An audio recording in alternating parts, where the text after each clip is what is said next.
I can see we are live. We are live. Ladies and gentlemen, welcome to Vo TV Prime Time Show. Monday's here. I'm your host, Nelson Mike Muriuki.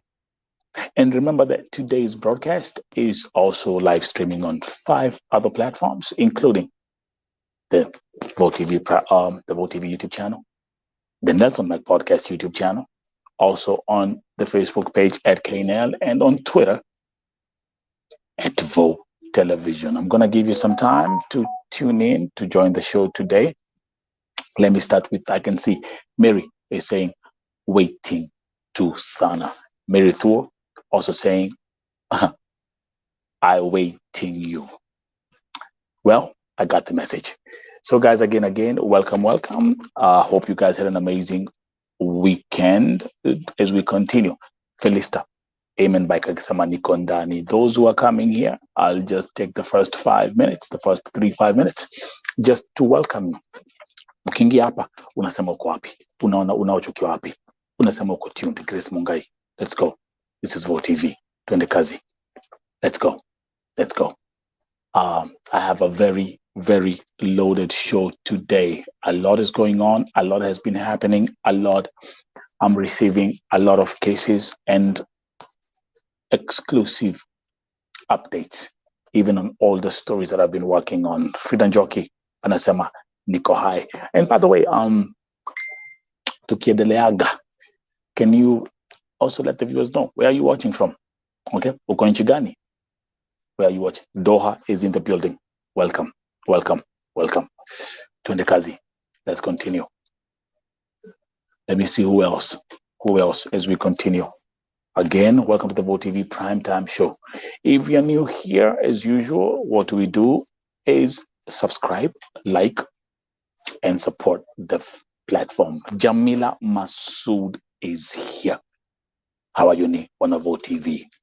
Welcome, Jamila.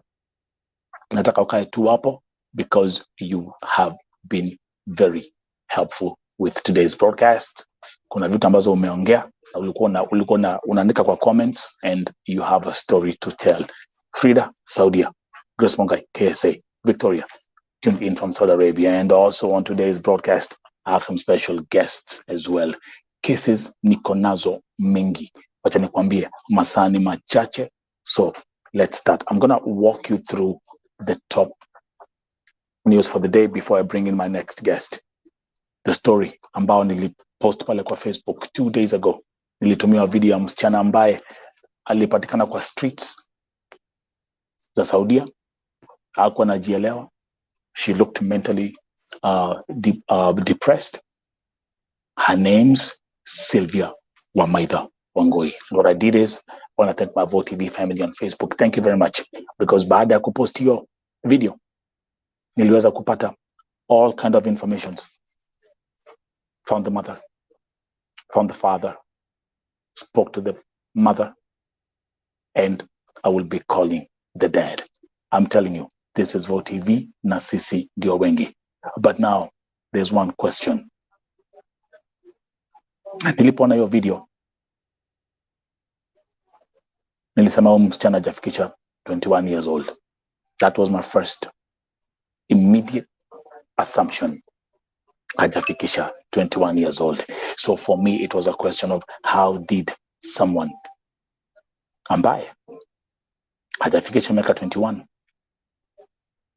alienda kufanya kazi Saudi Arabia? That's gonna be a top story on today's episode titled Under 21. Na hii si ile wimbo ya Jimot under 18. No, this is under 21. Just to be specific, you'll hear what the mother said. I'll play some exclusive audios and what the mother confirmed to me directly when she told me, mwana wakwa ena miaka 19. She's only 19 years old. Next, another story. We're going to look at the story of a lady by the name of Yvonne. The family reached out to me. Huyu msichana ako pale Sakani, ni mgonjwa. And as you can see, my phone is ringing. This phone is ringing. Let me actually pick this phone right now, because huyu ni Mwarabu ambaye ameniandikia akiniambia kwamba anataka kuongea na Sonko tufungue safe house Saudia. Give me a second. Hello, this is Nelson and welcome to Vote TV. Meanwhile, let me also welcome my sister. I'm going to welcome my sister Beth, all the way from Dubai. Okay, wako na shida ya connections. Nakwambia Mungu anatenda mambo pa at Vote TV. So again, shortly before niingia hapa, huyu Mwarabu alianza kuniandikia akiniambia kwamba he wants us to talk to Mike Sonko. And by the way, he's an agent. He's a visa agent. So I want to hear what he has to say. Back to the story. Yvonne, ambaye yuko pale Sakan, she is sick. The brother will be joining us on today's broadcast. Move on. We'll also look again at a story ambayo, wacha nikwambie, hii story siwezi elewa. Nimekuwa nikijiuliza maswali mingi sana. Msichana wetu ambaye alifanya kazi akamaliza contract yake ya miaka 2, anaitwa Njeri, na ameuliwa Saudia, na kila mtu amenyamaza. What has happened to humanity? Those are going to be our top stories today. So let's start with the story of Sylvia Wangui. Rika iko hapa, and to help me here, let me bring my sister Beth aingia kwa show as a guest. Tuongee hii maneno. Beth, naona uko kuna giza. Kwani stima zimepotea Dubai?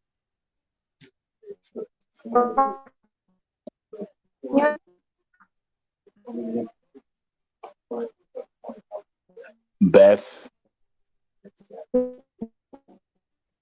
Okay. Beth, inaonekana upande wa Dubai Wi-Fi ni mushkila.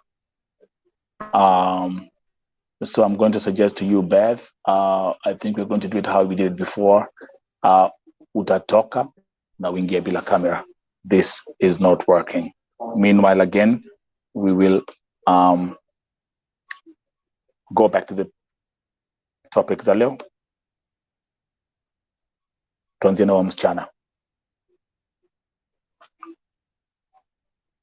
Sylvia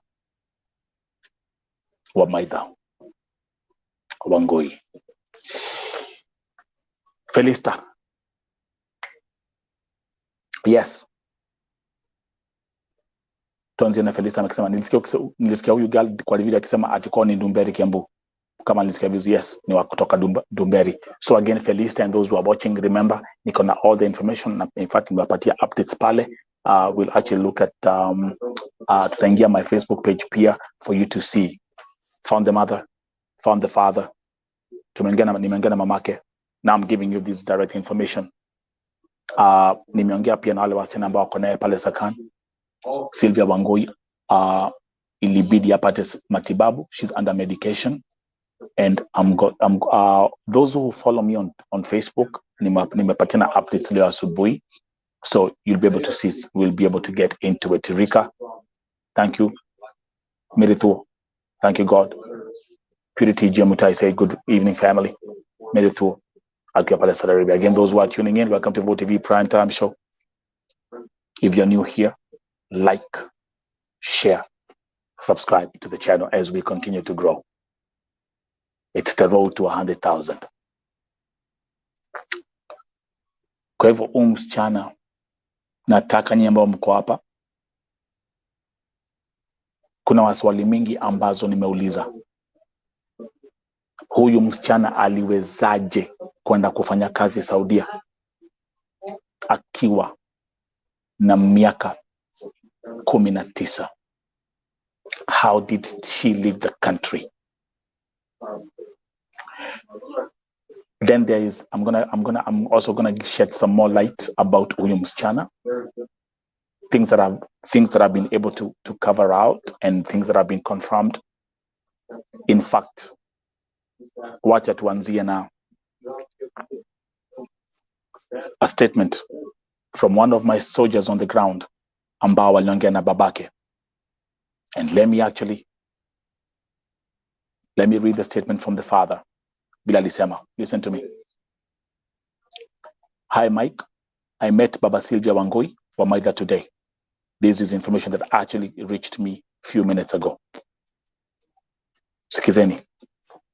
I met Baba Sylvia Wangui Wamaida today and asked him about the girl. He told me he knows that her daughter went to Saudi Arabia, but he doesn't have the information that Wangui is stranded in Saudi Arabia.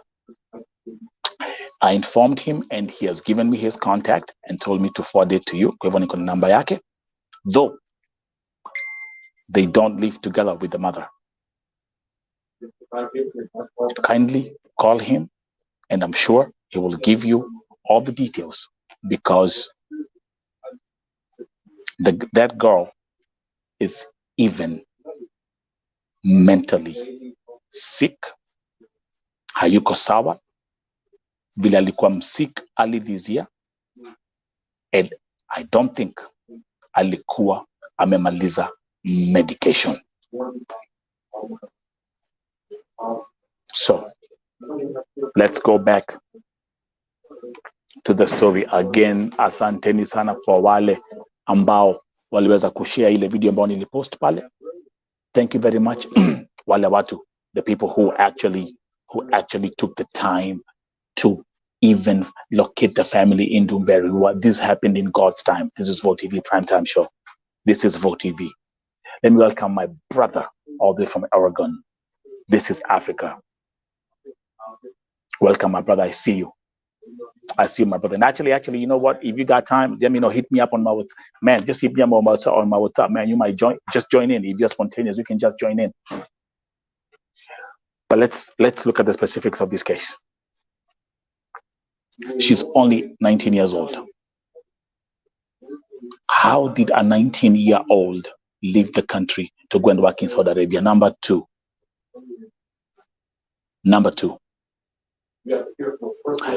This has been confirmed. This has been confirmed by the father. This has been confirmed by the mother as well. Huyu msichana alikuwa na kasoro. Remember when she was found in Saudi Arabia, in the video that I received and the pictures, she was on the streets. If you look, ukiangalia, just have a look at that artwork. These are the pictures that were taken when she was found on the streets. You see that? Ukiangalia uko nyuma, if you ukiangalia hiyo nini iko nyuma, hiyo especially hiyo ya nyuma, ni akiwa kwa barabara, and she's actually holding a plastic bag. Alikuwa na juala. And that's why someone noted ayuko 100%. Alikuwa na kasoro. See where I'm coming from? So as confirmed by the father, as confirmed by the parents, alikuwa na shida.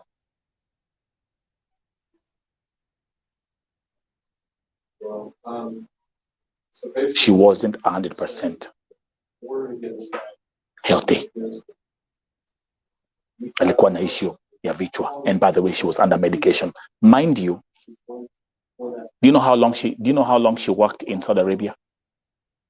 She has been there for only 1.5 months.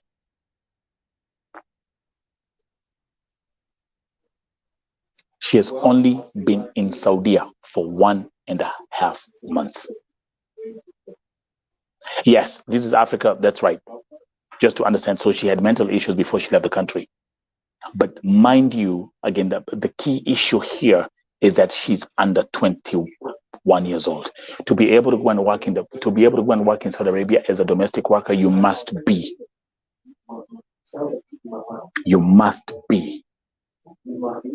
21 years and above.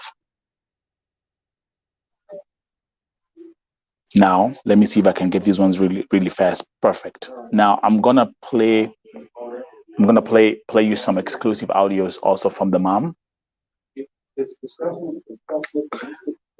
These audios are in Kikuyu, but we will take time and I will translate. So let's listen to some of the key things that the mother said. no dai na thina mwiri aragireire ku ena 19 years no kile last month amekaa tu mwezi mmoja. There you go, first confirmation. Let's play this again. Unajua aliniambiwa ena 19 years no kile last month amekaa tu mwezi mmoja.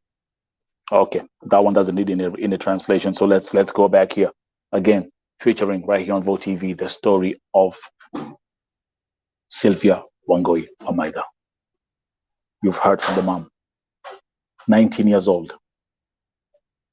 Ebu andikeni kwa chat. Andikeni kwa chat, 19 years old. I want you to walk. This is how we do it at Vote TV. Walk with me step by step.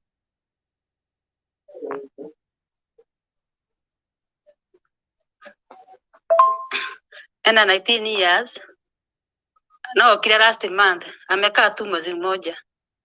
Andikeni hapo, andikeni kwa chat right now, 19 years. Tony Omari is here, tuned in. And by the way, every time I see Tony is a lawyer. So I think there's something that we also need some legal input into this. 19 years, left the country to work in Saudi Arabia. 19 years. Kwa hivyo amekaa tu mwezi moja. Amekaa tu mwezi moja.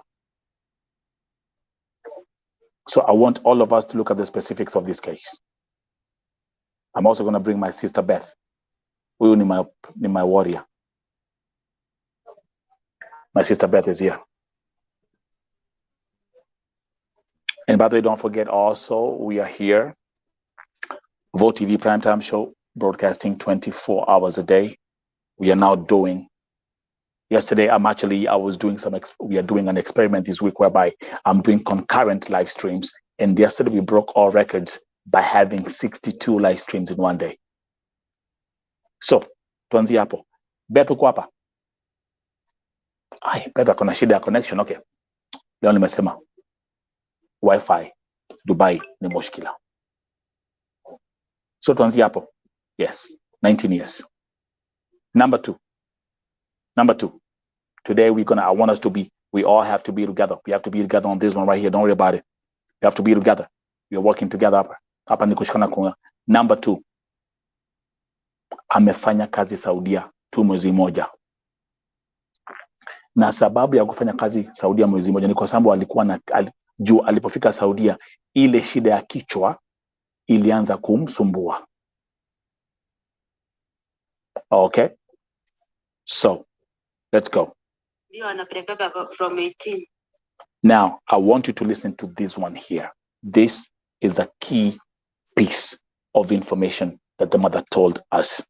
Mimi kumbuka niliongea naye kwa simu, but also alikuwa na communicate na wale wasina ambao wako pale wakiangalia mtoto wake. Skizeni.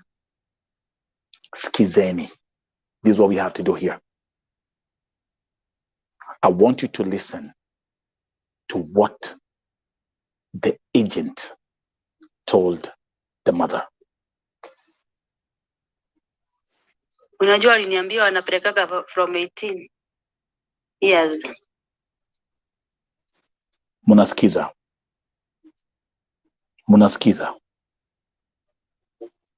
My sister from Italy is here. Esther, welcome.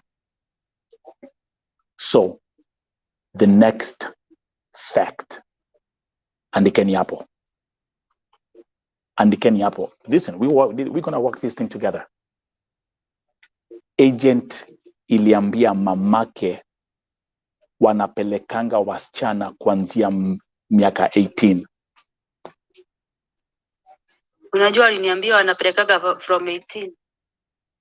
Unajua waliniambia wanapelekanga kuanzia miaka 18. I'm going to keep on playing that right there as you keep on watching. Remember, if you're new here, like this broadcast. Make sure you like this broadcast. If you're new here, make sure that you subscribe. Those who are watching, like the broadcast.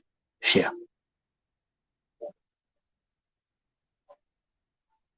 The opening story of this segment is the story of Sylvia Wangui. This is how recruitment agencies in Kenya are using. This is how they are luring young girls to go and work in KSA. Hivi ndivyo mnadanganywa. Na hata niseme baada ya kutoa hii story, ukajua wale watu ambao wamekuwa wakikuja hapa kunipigia simu, zile message nimepata. Beth, hebu ongea haraka haraka. Unafuatilia story? Yeah, nimeifuatilia. And whatever I think, this agent is not serious at all. He or she is not serious at all. Unaweza jipeleka hata the body size ya huyu msichana inaonekana ni msichana mdogo sana, very innocent person. Unaweza kuwa msichana mdogo ampeleke kazi kwa Mwarabu, sure. Mimi venye nasikia the agent ashikwe kabisa. Tukiendelea nataka kwa sababu remember even go ahead Beth. Endelea. This is child abuse. That's right. Mwarabu na huyu ni mtu na agent obvious anajua how Arab are, na anajua venye Mwarabu anashiriki mtu, alafu apeleke msichana mdogo hivi kwa Mwarabu akafanya kazi kwa Mwarabu, sure. This is child abuse. The mama huyu nini anafaa aende aripotiwe ikuwe accused, because I don't think hata wao wazazi, hata mimi nitaongea saidi ya wazazi, hata mimi nikuwa mzazi siwezi achilia mtoto wangu akiwa mdogo hivi aende kafanya kazi kwa Mwarabu. So we are actually going to look into the specifics of the background of Sylvia. Ndio mjue vile nimekuwa nikiambia watu hapa mambo za spiritual warfare. Number 2, nimekuwa hapa nikiongea mambo, what have I said here before? You don't expect to leave Kenya broken and be repaired in the kingdom of Saudi Arabia. It doesn't work like that. Now, let's play this. I want to keep on playing this audio again. Unajua aliniambia anapelekaga from 18. Yeah. Unasikia? Unajua waliniambia wanapelekanga kuanzia 18 years. Everyone who's watching this broadcast today, ni wapi mulisikia msichana anatoka Kenya kwenda kufanyia Mwarabu kazi akiwa na miaka 19? Elsie, Kate, I see all your comments. Nitazoka kwa sababu zinakuja zikiwa mingi sana. Aziz. Na swali lingine yenye niko nayo, alipata aje passport akiwa na hiyo miaka? Walimpeleka akiwa na 18 years. Sasa hiyo kwa 19 years. So ni kumaanisha akiwa na 18 years alikuwa amechukua ID ama alitumia hiyo corruption mpaka akapata passport? Wacha nikwambie. Wacha niseme kuna comment hapa ya Ambuya unasema kama sisi tumepita 4th floor tunakosananga na hawa watu. Na je, huyu mtoto? Huyu msichana hata ukimwangalia hivi my fellow brothers and sisters, huyu hata akiosha kikombe ana hema. So now I've given you the technical information about vile toka nyumbani. So let's get to the agency. Ni agency gani ilipeleka huyu msichana Saudia?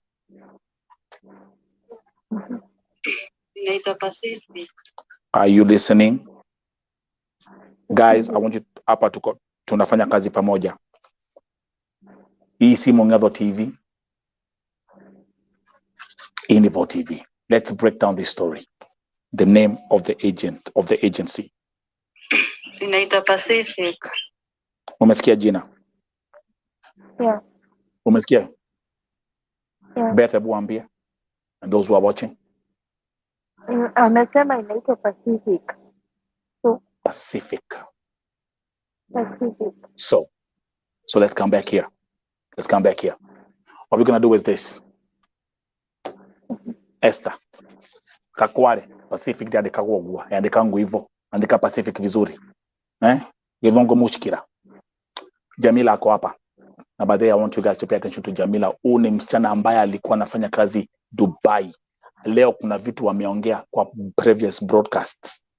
Alikuwa na comment, watu wanalia machozi kwa comment. Yale amepitia akiwa Dubai, kwenda kulala kwa park. She was sleeping in the park akiwa Dubai. Vile alikuwa anaambiwa na marafiki wake ndio apate kazi lazima aingie kwa mambo ya usherati. Alikataa kabisa. Jamila, thank you very much. I'm also going to host you on the panel. Tuendelee. So exactly. So tuandikeni Purity Jemutai, thank you very much. I think I should also have you here as a moderator. Skiza, the name of the agency, Pacific Agency. Esther. I know that. Are we together? So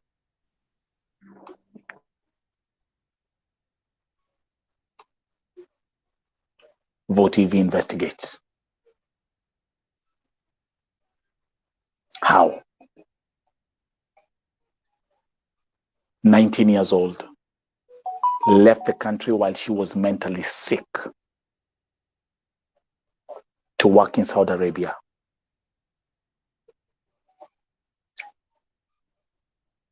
The agency is called Pacific Agency. Beth, we are working together on so many cases. Yes. Before Tanionge, ebu toa your suggestion kwanza, what we are going to do next. Okay. The agent mwenye alimpeleka, the agent mwenyewe, you should have the number of the agent. Yeah. Agent apigiwe simu. Mm-hmm. We hear from his or her side. From there, tutajua how to handle it. Unajua hata obvious hata side yake lazima atapeana maoni yake. Why he or she did this. Because hatuwezi kusikiza one side from the parents. Or we also tunafaa tusikize the other side from the agent. Fact is, because hata maybe tunalaumu agent ongei hivyo kwa nini, maybe tunalaumu agent na maybe mzazi ndiye alimpelekea mtoto akamwambia nataka utafutie mtoto wangu kazi. Unajua aliniambia anapelekaga. Okay. Based on this, there's something nitasema about your statement ambao umesema. Unajua aliniambia anapelekaga from 18. Unajua anapelekanga watu hata wakiwa 18. Let me play the devil's advocate here. Kwa agents, Yeah. kwa agency. Let's say tuseme mzazi amekuletea msichana akwambia huyu ni msichana wangu nataka aende akafanya kazi Saudia na ako na miaka 19. Alafu wewe ukiwa agency ama wewe ukiwa agent useme ya kwamba by the way hata tunapelekanga wakiwa na 18 years. Is that how you're supposed to react? Hata kama mzazi amekuletea mtoto. Good. Hapana. That's a point.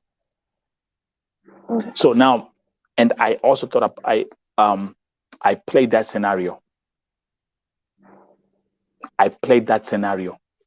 What if mamake Sylvia ndio alimpelekea mtoto? The moment she mentioned how old she is, the agent should have automatically said, this is not right. Hatupelekangi wasichana wakiwa na miaka 19. But even to make matters worse, yalisema hata wakiwa na 18 tunapeleka. Now, so according to both of them wako na makosa. As a parent alikuwa anafaa aone mtoto wake ni mdogo sana. Hata akiambiwa anapelekana na 18 years, alikuwa anafaa kuwa na that hiyo huruma ya mtoto wake. The other side, the agent angekataa, aseme huyu mtoto wako hata afikisha miaka yenye inafaa, nitampeleka, nitamtafutia kazi.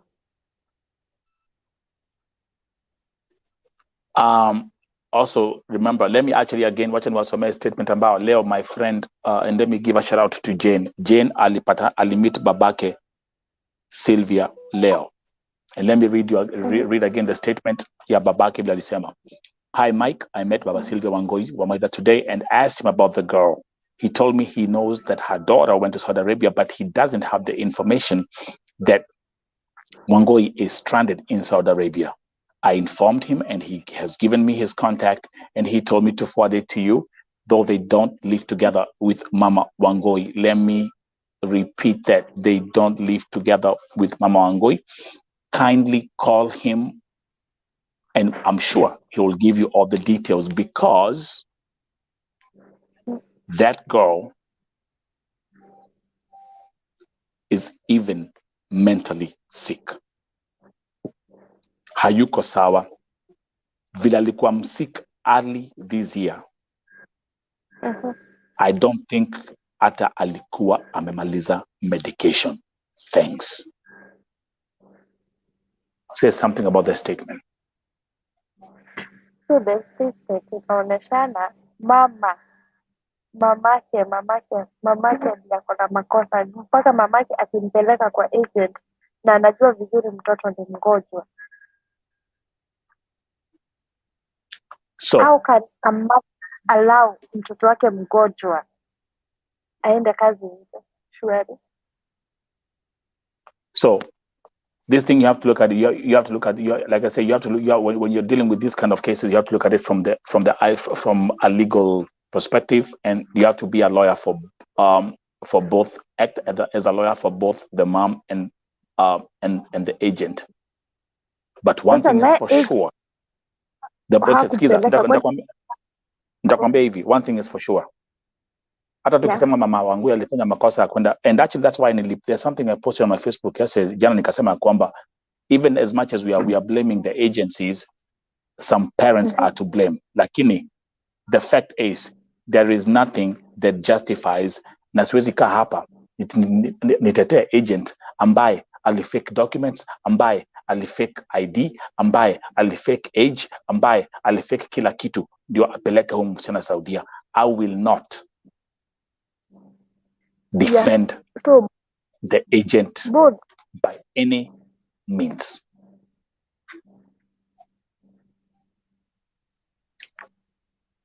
Kwani akupeleka medical? So it is also the agent alifake medical, alifake papers for medical, because before huyu msichana hata wenye walienda kumfanyia medical, kama alifanyiwa medical, hawangemwalau according to the, mpaka vile msichana ni mdogo. Surely even the doctor so it seems hawakumpeleka medical, they fake the papers. The passport too. The passport again, they had to change because she's 19, so they had to fake the year of birth. Yeah. For that to pass. And by the way, thank you very much, because I have Tony Omari is here. Tony is a lawyer. He's in Kenya, in Runda. So now we are looking at the legal specifics of this, and that's why nimesema hivi. If you look at my Facebook post that I did earlier, I said, I hereby request that Pacific Agency release a public press statement about our sister, Sylvia Wangui. We need to hear their story. We need to hear exactly what happened. Hata kama mamake ameniambia, hata kama mamake ameniambia kwamba wanashughulikia exit visa ya Sylvia Wangui, this is something that has backfired after it reached on Vote TV and after I put this thing public and after everything came out. Remember, nilipokuwa hapa nikidili na kesi ya Beatrice Waruguru, for those who have been here for the longest time, nilisema kama Beatrice Waruguru is not the last one. Beatrice Waruguru left the country last year, April. She was only 19. The scholar alifake kila kitu, wakafake medical, wakafake passport, wakafake ID. Beatrice left the country April last year, and for all of you, munajua what happened to the rest of the story. Alienda March last year, and the last time she spoke was on the 2nd of April, 2021. The next thing, alikuwa ameuliwa. Waliua mtoto. Waliua mtoto. Beth. Yeah. And those who are watching, we have bowed down to a system that continues to oppress my people. We have bowed down to the system because of greed. How aliona pesa? 60,000 Kenya shillings. That's what they see. That's what they see.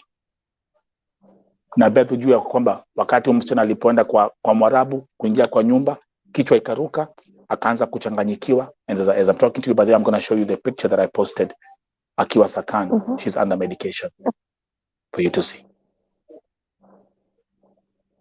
One day, huyu msichana maybe hajaienda kufanya kazi mahali. Kama alikuwa mgonjwa, si kuna mtu umesema kuna this guy mwenye alikuandikia message akakwambia the girl alikuwa na mental problem hata before aende apelekwe Saudi. So the moment huyu msichana babake alisema hata si ati the guy, babake alisema the baba. So before the moment huyu msichana ameingia kwa Mwarabu, na Mwarabu obvious yule Mwarabu mmoja tunajua ni yeye, tunadiu na yeye.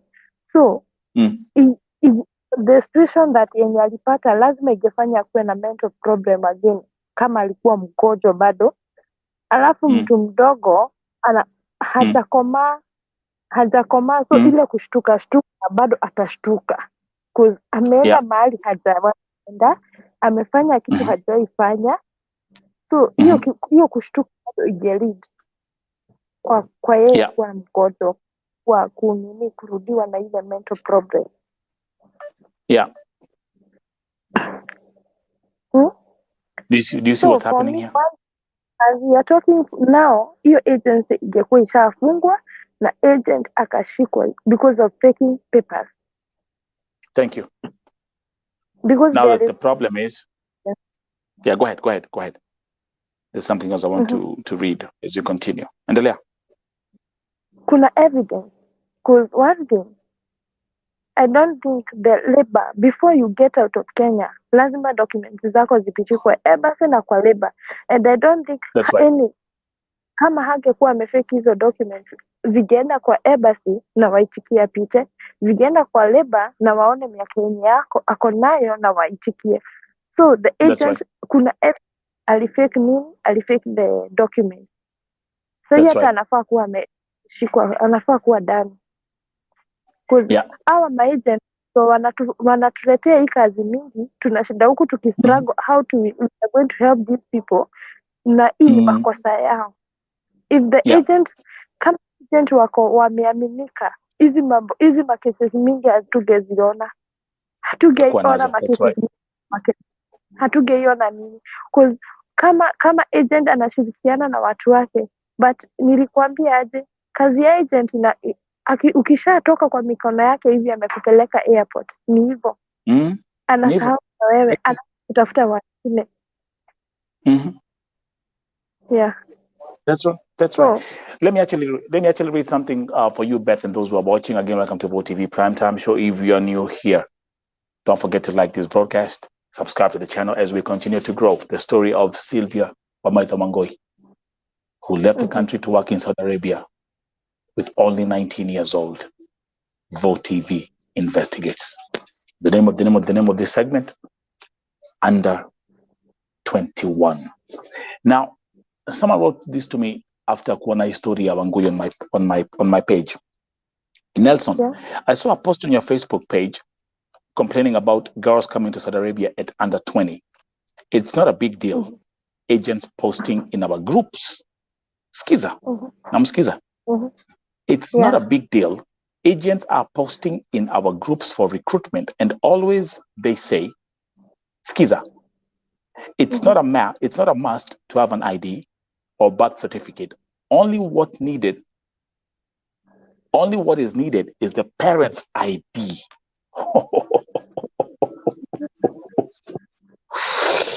Let me continue. That's how it works. There's one girl from Western Kenya. She came here back in 2019. She was only 18 years old. Her mother's friend told her mom that the girl can use someone else's ID, and from there, the passport will be processed. So the mother used her sister's ID, and it was done there and there. There are so many girls who come to Saudi Arabia when they're under 20. I don't want to talk about this girl because what she is going through, only God will make it for her to go back home.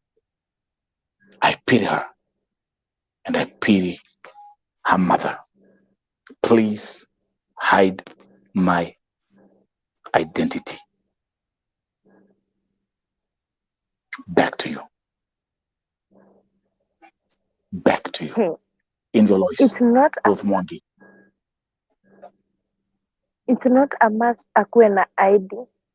It's not a must akuwe na birth certificate. It shows how illegal things are done in Kenya.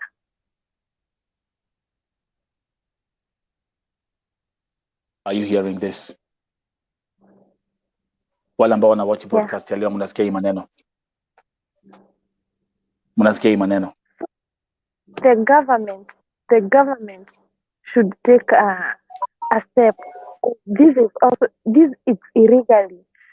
Unaweza processiwa document, very important documents like passport. Ukiwa hauna ID, nitumie ID ya sister yangu ama nitumie ID ya mtu mwingine. So let's actually get these facts clear. You don't need the ID. You can use your sister's ID to get your passport processed and leave the country. Hawa ni agents ambao wanapost kwa hizi, wako na hizi groups ambazo wako. Listen, these guys, they have Telegram groups, WhatsApp groups, all these kind of groups. Now ndio wanaambia watu waje. You hear what you see, this is how they operate. Yeah. Let's look at this thing again, Beth. Na umeongea na umesema vizuri sana. From the eyes of the law. And people are wondering why we are having all these issues every single day. Because the system is rotten. The system imeoza. Yeah. Kweli ama si ukweli? Ukweli. Invyo.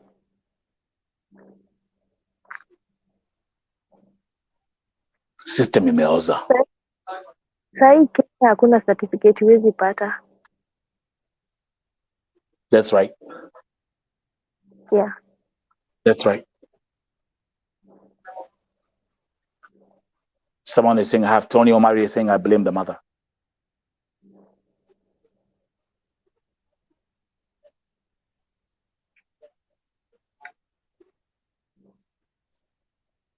Come on, leave your sema. And by the way, you know what? The good thing is I'm going to bring the dad here tomorrow. It's better. I'll bring the dad here tomorrow. Utasikia yale ambayo atasema. Yeah. But let me actually go back here because I have a lot of cases that I've been featuring today. Yeah. Let me put some comments hapa kwa screen alafu uzisome Beth as we continue. Kazi ni mingi leo, masaa ni machache. Felisa anasema Wangui kumire roho wa thina angĩkorwo ciana citathiĩ cina thĩna wa mwĩrĩ. Sure. That is Felisa. Anasema Mungu atuondolee mashida kwa sababu watoto wetu wanaenda kutafuta wakiwa na shida ya mwili. Wakiwa watoto.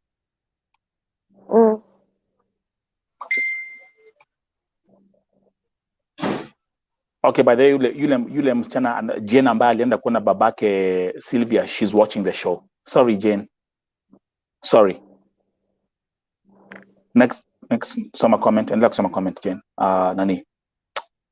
Beth. Omari anasema I blame the mother. Sure, I blame the mother.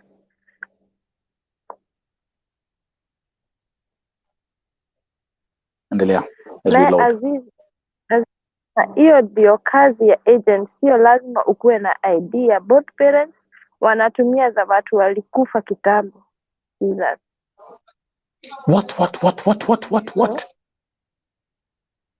What? Hiyo ndio kazi ya agent, sio lazima ukuwe na idea. Both parents wanatumia za watu walikufa kitambo.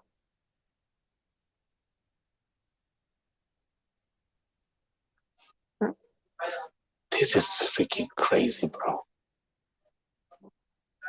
They're using IDs from people who are dead?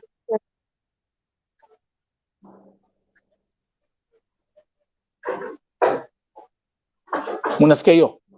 Watazamaji? Meanwhile, let's look at my Facebook page because my Facebook page inakuanga na mambo hapo. I'm able to update things in God's speed based on the fact that I get too many cases, so I try to highlight the major cases. But let me say wacha nionyeshe vile let me show you. Okay, there you go.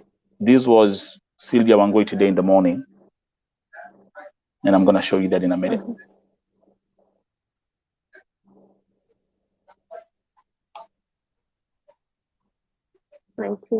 Again, welcome. Yeah, so welcome to Vote TV Primetime Show. The segment Under 21, the story of Sylvia Wangui. Because right now, it's inside Sakan. And that's her. I'm following this case very closely. Do you see her? Unamwona? Yeah. Yo hapo. You see the pink thing she has here? I mean, that pink thing? Yeah, this was after the medication. So she's getting medication at Sakan.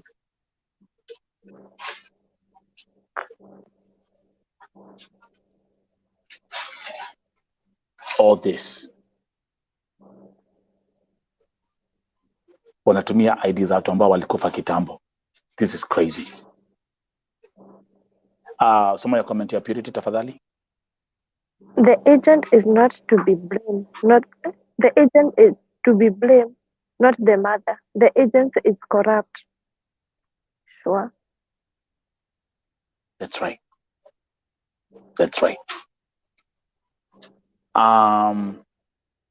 Beth, as we proceed, ningetaka let's do like a quick 1 to 2 minutes commercial break ambayo as I load up the next story. Can you please tell the people that the top urgent cases ambazo tunadili nazo sai? Which top cases we have right now? We have the Anita case. we have this case ya huyu mtoto mwenye ako Saudi. Huyu mamake Yeah. anaitwa Regina. Yeah. Regina. Huyu mwenye mamake ako Saudi, alipata huyo mtoto akiwa Saudi. Ni mimi mwenyewe nimeona mpaka notification, hakuandikiwa mpaka jina ya mtoto, hana passport, mama mtoto hana any document. So venye alijifungua huko hospitali hawakumwandikia jina ya mtoto, so but the birth notification imeandikwa unknown. Wow. So she needs to come Kenya because she cannot receive any treatment in Saudi. Sit right there as Vote TV investigates. This is another story. Beth, rudia tena waambia watu tuko na kesi ambayo I posted the video on my Facebook page today. Again, you can follow my Facebook page at Nelson Mike Murioki. Mtaona video iko hapo. I put the video today in the morning. I'm just waiting for this thing to load up. Sorry for that slight delay. But kuko na video ambayo niliweka pale ni ya mama who's begging for help. Akona mtoto. Beth, looking at the specifics of that case, huyo mtoto ameumia macho. Ebu tell us what you know. What caused the injury ya huyo mtoto kuwa anakaa hivyo? According to the mother, because I called the mother and the mother called me. Akanielezea mtoto alikuwa akicheza, so hajui kama ni mchanga iliingia ama ni nini iliingia huyo mtoto, na jicho ikakaa hivyo. Na lack of treatment, juu akienda hospitali hawawezi mtreat. One thing, kuna any document ako nayo, hana passport, anything. So hakuna venye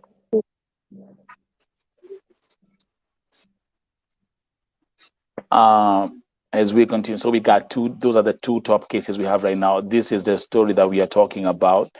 It's on my Facebook page. The mother is called Muthoni Moravi from Mongaria, Aguthi Ward, Tetu constituency, Nyeri County. And we are going to look at this video. I'm going to play that video in a minute. This is a top case that we are working on right now. And let's see.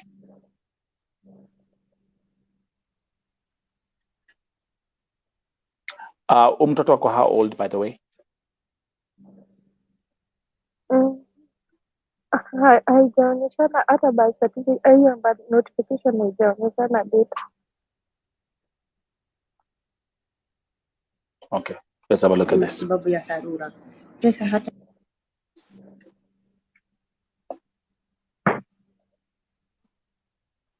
Give me a second, guys.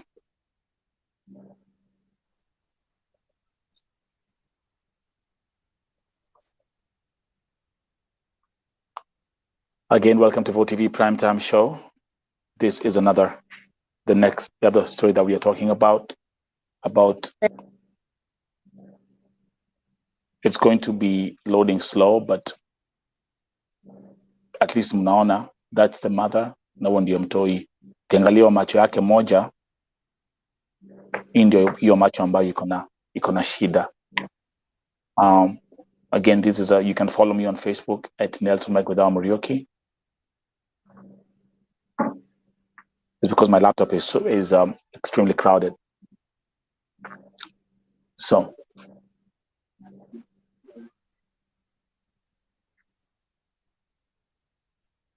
soma your comment ya Luya baby tafadhali, Beth. Okay, for the agent, yes doesn't matter. It's money on their side that matters. Because anajua akipeleka wasichana wengi, he wants more money. So it means the agent is after money. So it doesn't matter who she or he is taking to Saudi. That's what I get from that comment. And by the way, nilipokuwa naangalia video ya huyu mtoto, inakaa ni kama hata hiyo macho ingine iko affected. Is it true? Looks like both eyes are affected. Yeah, maybe. Unajua macho huwa affect jana. huafektiana, so anaweza kuwa shida ikianza kwa jicho moja sema inaafektiana. Someone is asking me some text here, Psalms 91. Let me see. Okay, perfect. Read that comment here, sisters or sister Psalm 91. Mudhoni Mureithi, nimetoka kaunti ya Nyeri, eneo bunge la Tete. Nimekoma hapa Saudi Arabia kwa sababu sina makaratasi. Ninaomba tu nipate mbinu ya Okay, I'm just going to first of all reload this one right here as we proceed. Some of your comment here, Psalm 91 tafadhali. Okay, anasema yes, Azizi. I came across such an agent who was telling me ID is not a problem. She can solve the problem. So she told me not to worry about the ID, but nilikata. I didn't travel at that point. Wow. So these guys are wamekuwa professionals. You don't need an ID to travel kuna kufanya kazi Saudia. So this again, the system is rotten. Jesus. Okay, so Aziz, nimesoma your comment. Kwa hivyo, watu they found a way. They have found a way of seriously how they can they can take people kufanya kazi kwa Mwarabu. Mambo ile kitu ambayo imenishangaza ni kwamba wamekuwa hata wajanja mpaka wanatumia ID za watu ambao wamekufa. Now that one is corruption on another level. Yeah. So let's not be surprised vile Sylvia Wangui aliweza kusafiri Saudia. Now we know. If you never knew, now you know. Another story that I wanted us to highlight for the day, sick in Sakan. This is the story of another lady ambaye ako pale Sakan, my sister. Sakan tuko na kazi mingi. Tuko na kazi mingi sana, Beth. All these families that are reaching out wakilia mtoto wetu. In fact, nilikuwa naongea brother yake ilikuwa join lakini ameshindwa kujoin kwa sababu ya simu yake. Let me try to see kama nitampata hapa brother yake. Nisikia vile atasema. But this is our sister. Ako pale Sakan. Majina nitawapatia, anaitwa Yvonne Naliaka. That's Yvonne Naliaka. And she is sick. The last time she spoke with the brother was September 26th. And the family is worried. So Caroline, as naona umeingia ukiwa late, you've missed exactly 58 minutes of this broadcast. Please do me a favor, just rewind and then you can watch from the beginning, but I'll give you some quick updates as we proceed. So that's another story that we have. Huyu msichana ambaye anaitwa Yvonne ni mgonjwa na ako pale Sakan. Hizi kesi za Sakan, wacha nikwambie, za watu kuwa wagonjwa haziishi.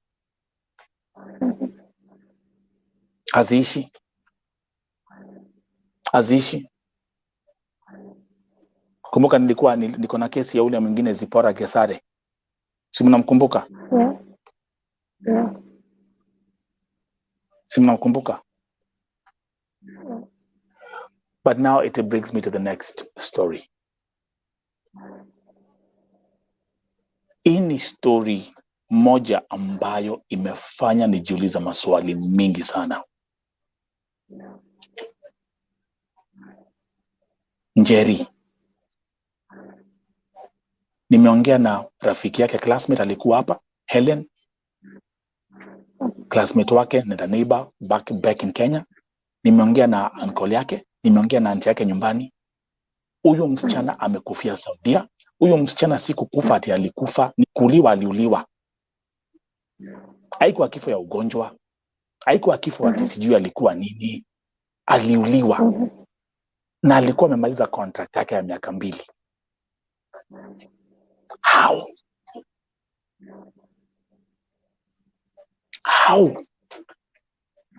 And I broke this story last week, and I've been expecting at least watu waki, I've been expecting at least kama ni ofisi itaongea, any government office itoe a press statement or anything. Nothing. Hakuna kitu wameongea kuhusu Njeri. Nothing. Beth. Ishini sherehe medeko.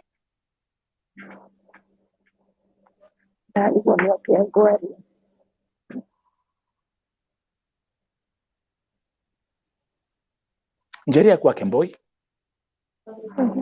Njeri hakuwa runaway.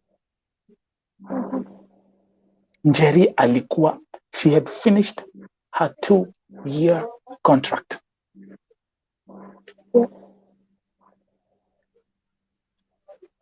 Maoni kwako and the viewers. Beth, nianze na wewe. Kama hakuwa runaway, it's very easy kufuatilia kesi yake because it's only the agent to cooperate. But if the agent ni kama agent wenye wako, I don't know. Sidhani kama agent cooperate, sidhani itawezekana kufuatilia kesi yake. But for here, the agent is the one to tell.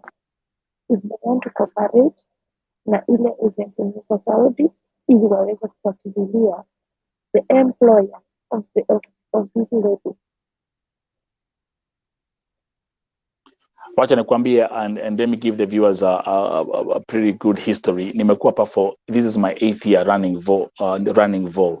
Na nitakwambia hivi, hizi miaka zote sijaiona Mwarabu ameshikwa, sijaiona Mwarabu amepelekwa kotini, sijaiona familia hata moja imekompensetiwa kwa sababu ya msichana wao kuuliwa. Kwa hivyo tuanzie hapo.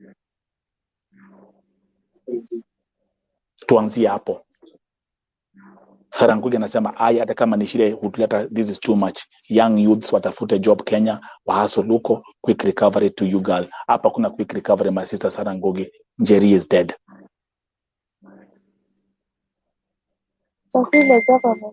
Oh, sorry, alikuwa anaongea mambo za Wangui. Okay. Yeah, okay, sawa. Let's see. Purity Jemutai anasema DCI is needed here in Saudi Arabia. Remember the minister, Dr. Alfred Mutua said he is planning to visit Saudi Arabia with the DCI. I have that segment. Karo anasema Nelson, sinasikia wasichana wa Sakana washapata ticket, watarudi home.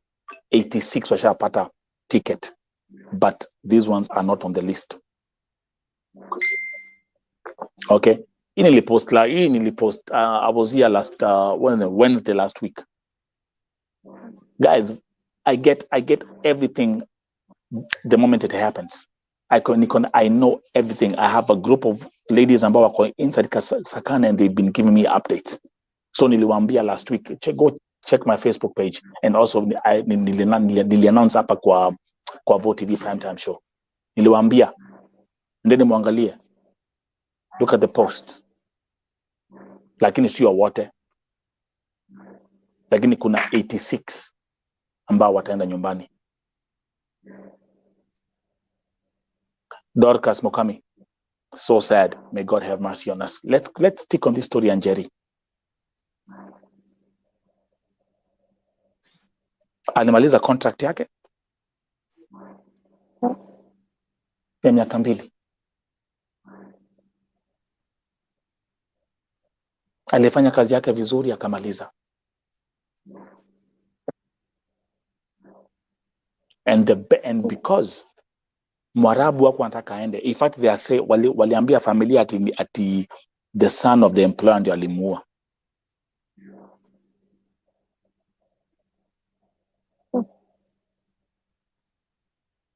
Na nimesema ya kwamba all these years I've never seen Mwarabu ameshikwa akapelekwa kotini.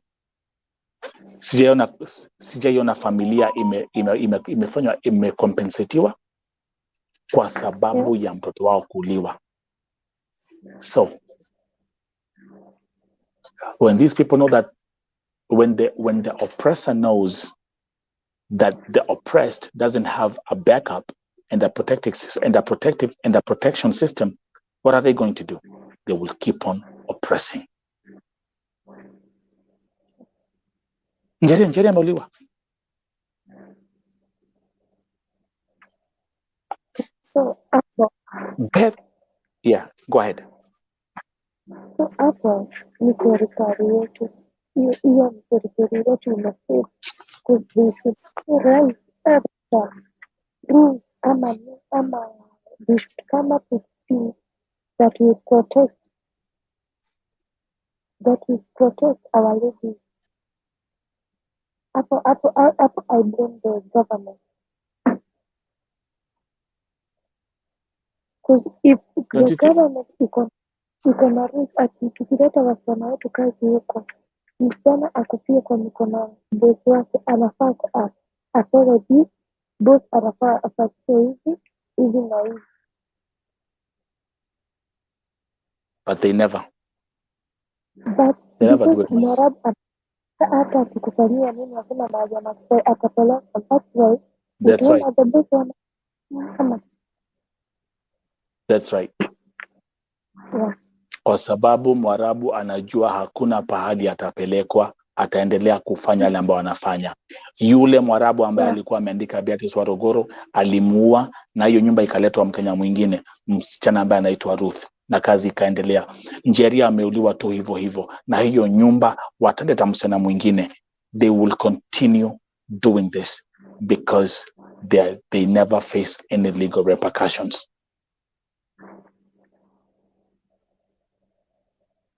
So that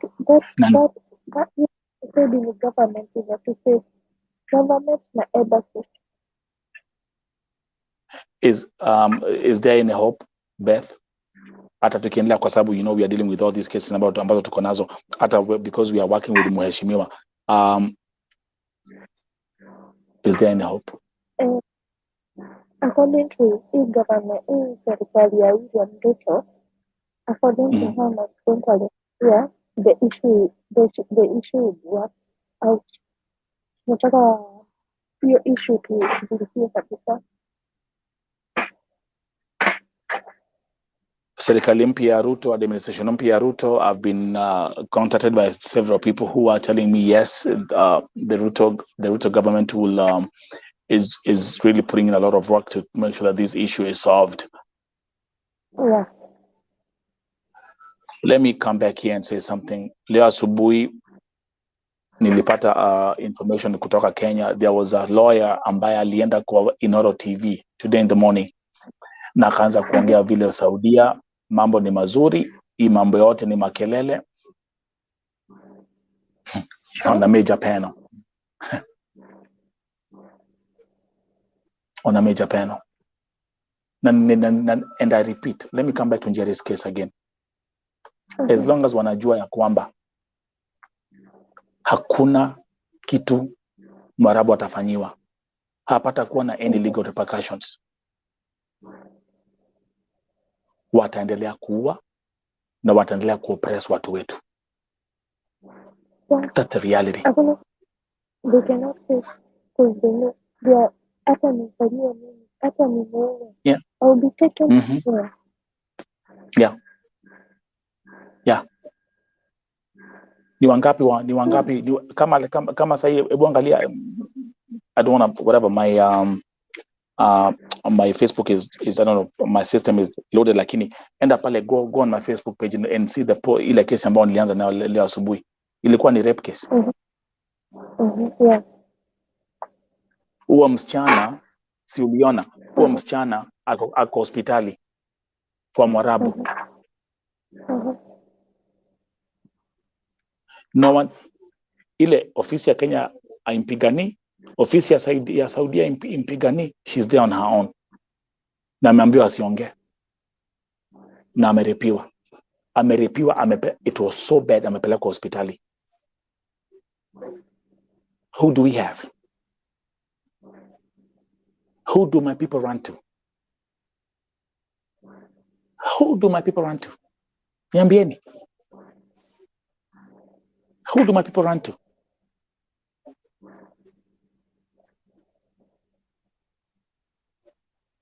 Unapata kuna wasichana, mimi najua na, because I get so many messages and people talk to me. Kuna msichana anakuja na anarepiwa Beth, na ananyamaza, na atamka asubuhi aendelee kufanyia Mwarabu kazi.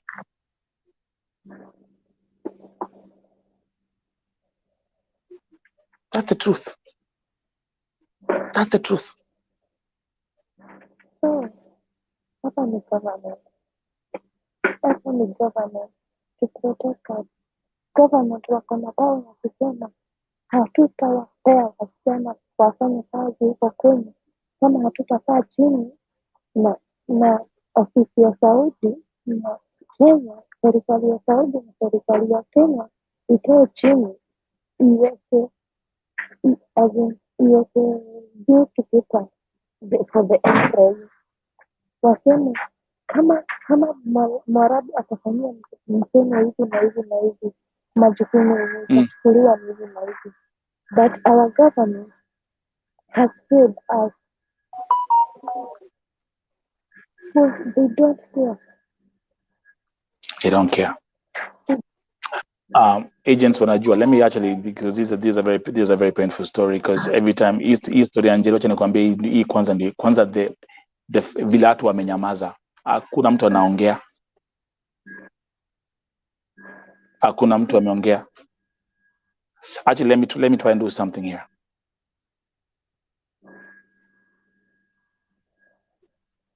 Let me try to do something here as we proceed. Again, that's our sister Njeri.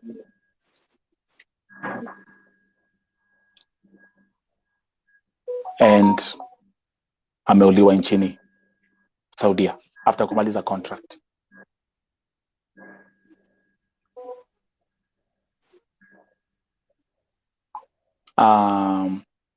I'm trying to see, just give me, I'm working on something here as we continue. Those who are watching, just let's take 2-3 minutes to let's take 2-3 minutes to say something to familia ya Mercy. Just type hapo. Just type. Just type.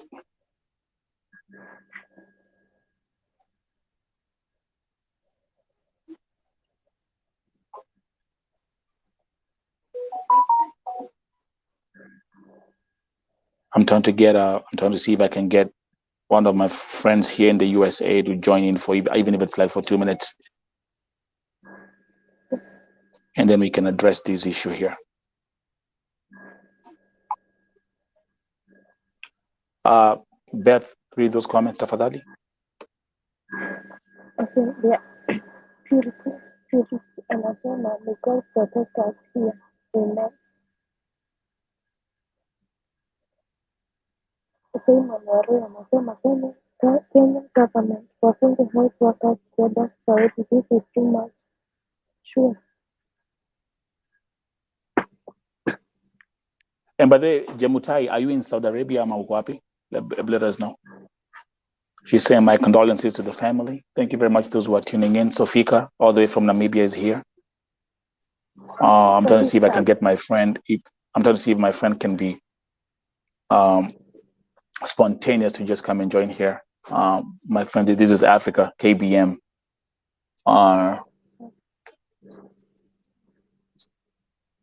Jerry worked for 2 years, finished her contract. Na ameuliwa tu hivyo.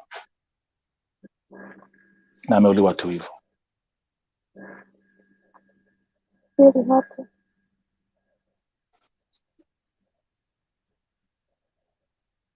This is sad. Give me 1 second.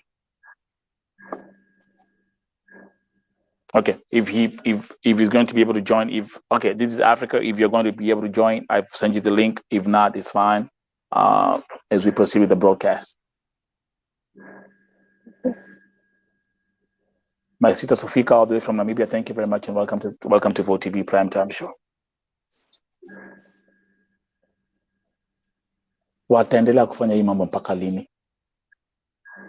Mbona hatusikii Wafilipino wakiuliwa hivi? Government here never protest. Okay, now let me bring you in. I'm gonna bring in a friend of mine, all the way from the West Coast, KBM, or like we call him, Kenyan by marriage. KBM, welcome. Thank you for having me. How you Yeah, doing? listen, man.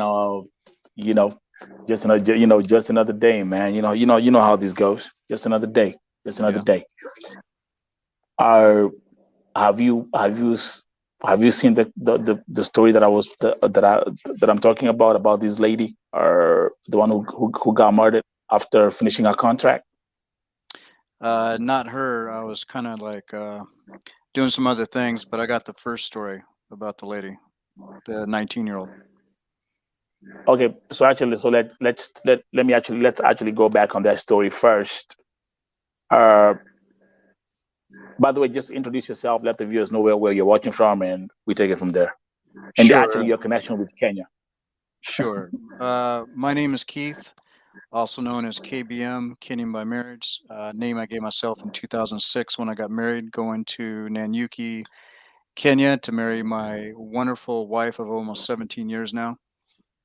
So that's my connection to Kenya. And being in Kenya for the first 72 hours, I realized I found my people.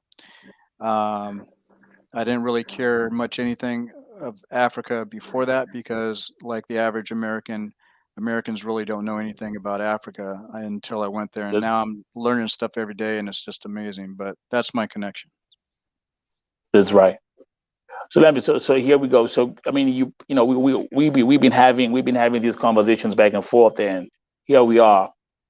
Let's start with the first story. She's only 19 years old. She was able to leave the country to go and work in Saudi Arabia because they could fake her passport, fake her ID, fake everything for her to leave the country.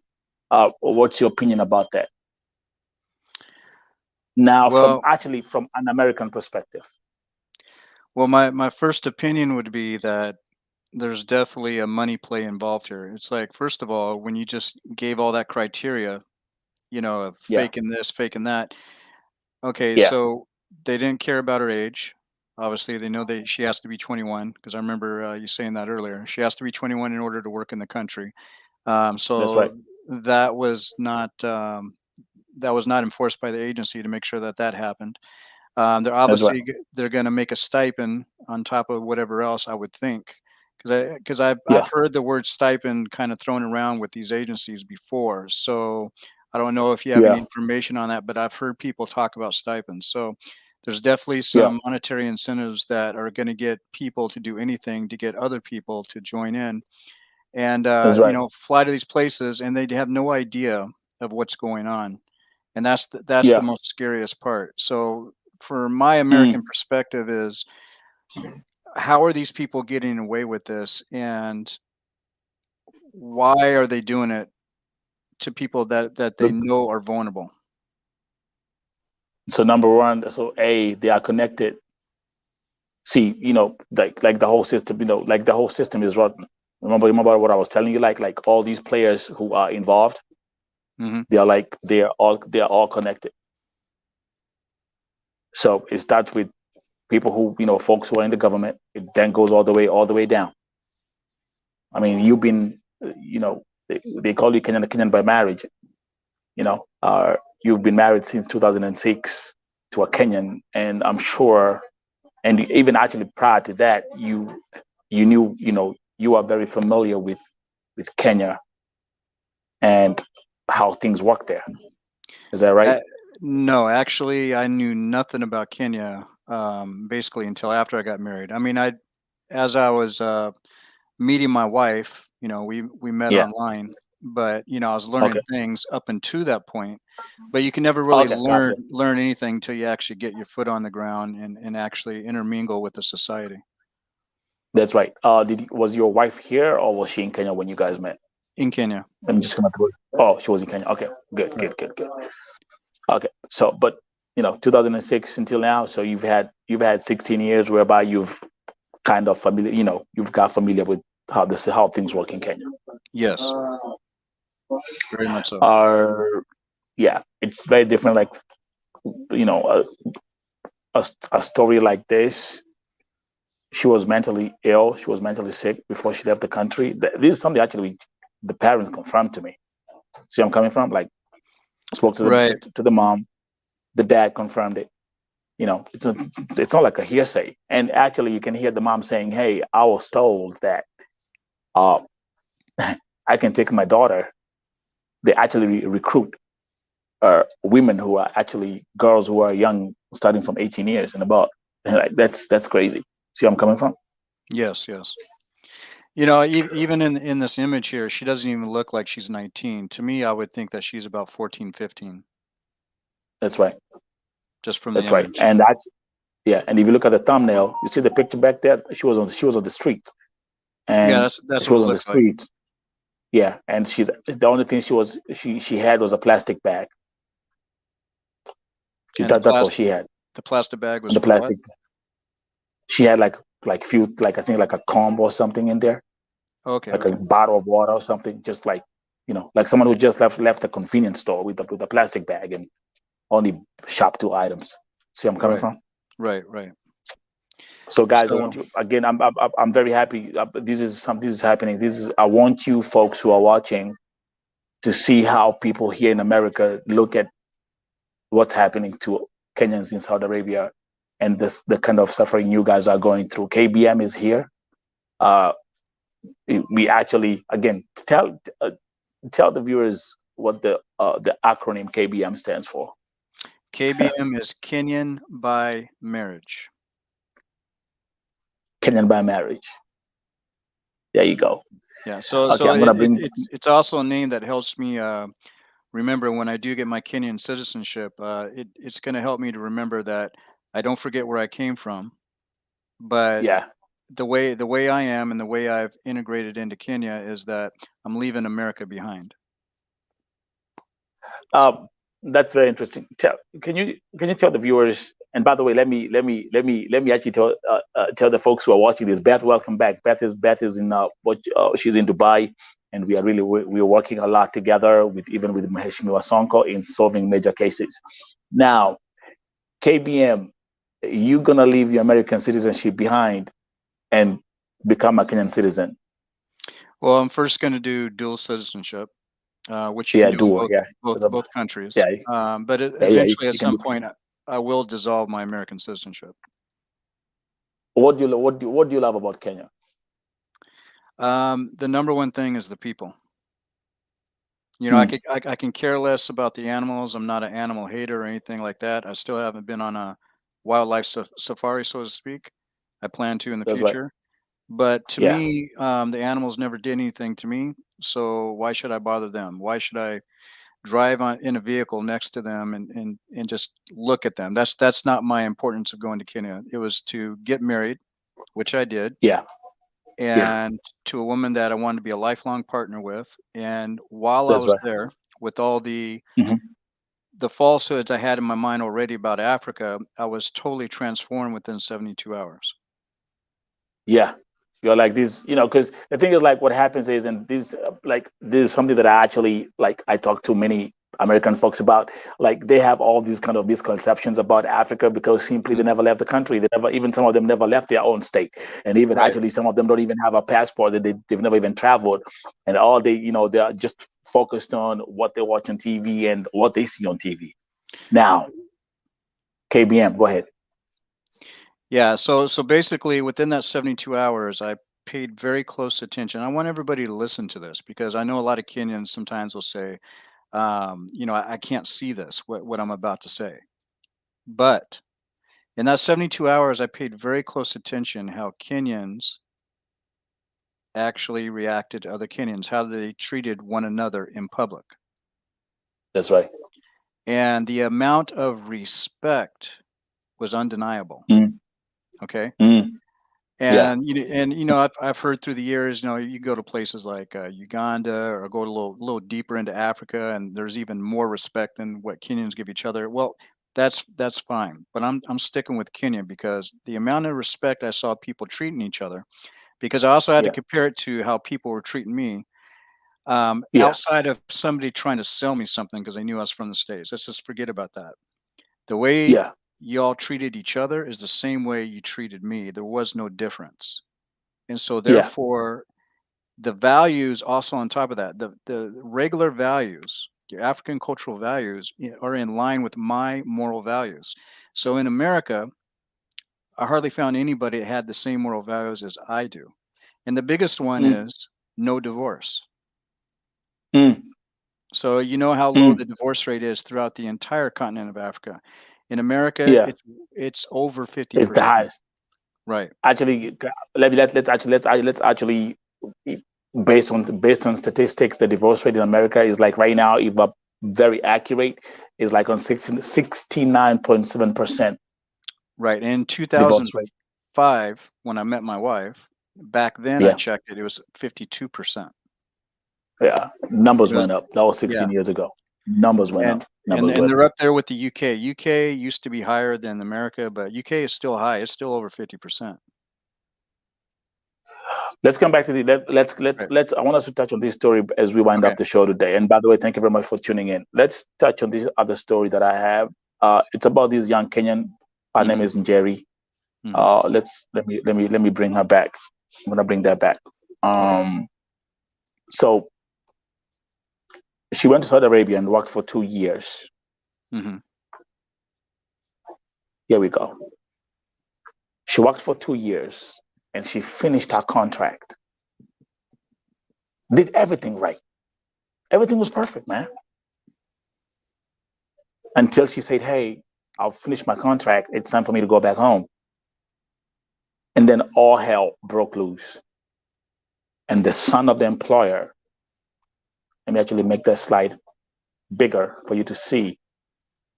The son of the employer just killed her. So, back to you, KBM. Back to you. This is your sister who was killed.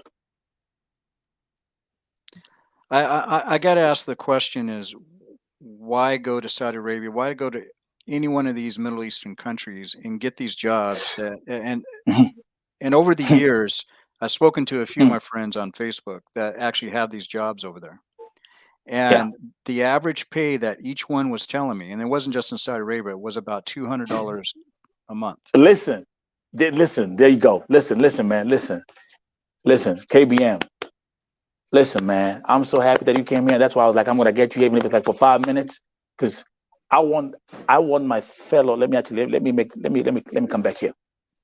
I want my fellow brothers and sisters. I want my sisters, especially who are working in Saudi Arabia and those who are working in these Middle Eastern countries. I want you to listen to how Americans look at what's happening and what I'm putting on my platform. And I want you to hear what they think and what they say about it. So KBM, go ahead. So the average salary is $200. Okay, go ahead. $200 a month. When the average salary, working for yourself, whatever you can do in Kenya, is around a little less or around about $200 a month.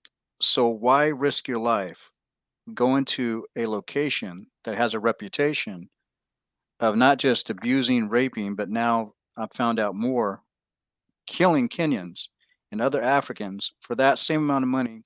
You can struggle making it home and then be with your family where you're safe. And then maybe if you want to go abroad and look for, more money, more than $200 a month, look for another country that doesn't have all these reputations of doing this to our people. That's right. Because if they're not going to respect you just in general, and pay you the same amount you can make at home, why even go? Yeah. So the agencies must have a really good game that they're giving these women that you got to be able to resist that game, because I'm going to tell everybody that a few years ago, my wife was even intrigued to go to Saudi Arabia for the simple fact that her friend went to one of these agencies and their game was so tight that she almost convinced my wife by repeating what they told her to my wife, that my wife was interested in going there for a job. Listen, while we're married. While you're married, and while was she still in Kenya, or had you brought her here? No, she's still in Kenya. I really don't want her exposure to the American way of life. You know, I'm moving to Kenya anyway, so. Okay. So your wife was nearly convinced. Nearly. She nearly fell on the trap. Like she nearly fell on the trap. Like, hey, gotta go. Like, and you see, like the same way you said it, like their game is so tight. Mm-hmm.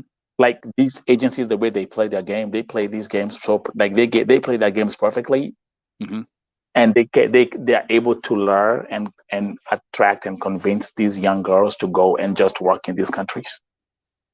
Mm-hmm.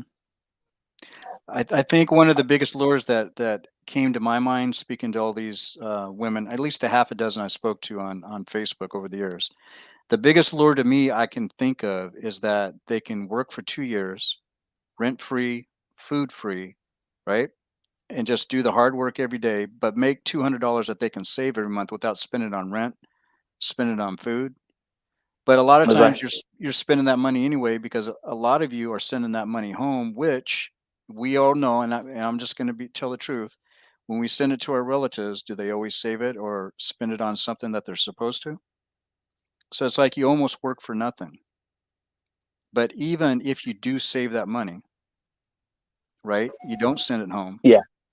The risk of you being attacked, raped, or ridiculed for being where you're from is at a high degree. I've found very few that had employers that were actually good to them. There are a few, but they are a few. A few. That's right.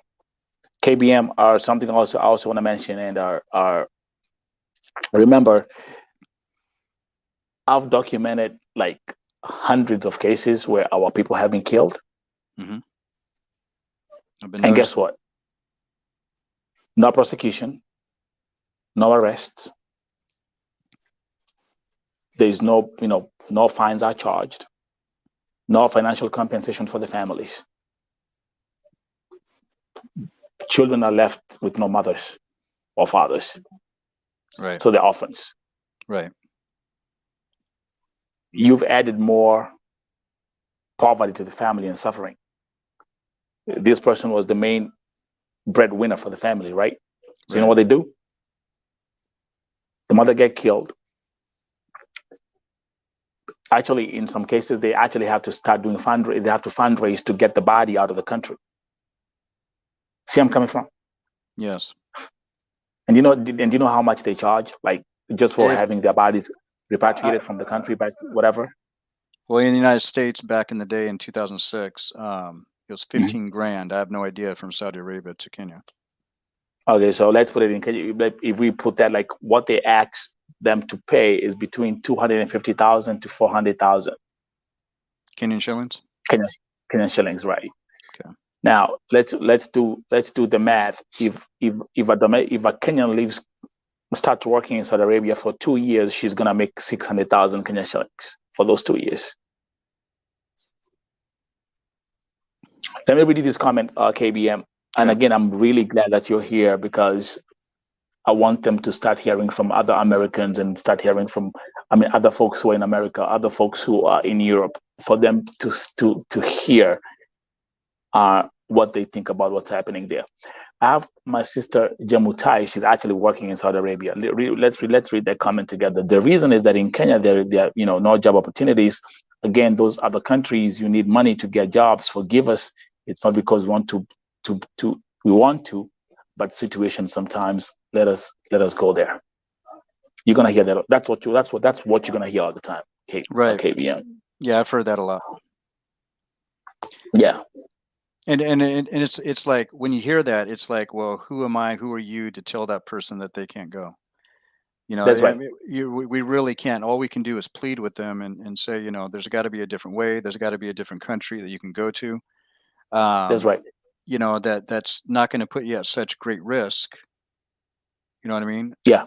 In Yeah. America, if a Kenyan comes here and if it's a Kenyan that usually, you know, gets killed, it's usually because of some bad relationship they got in with, you know, American man or American woman, right?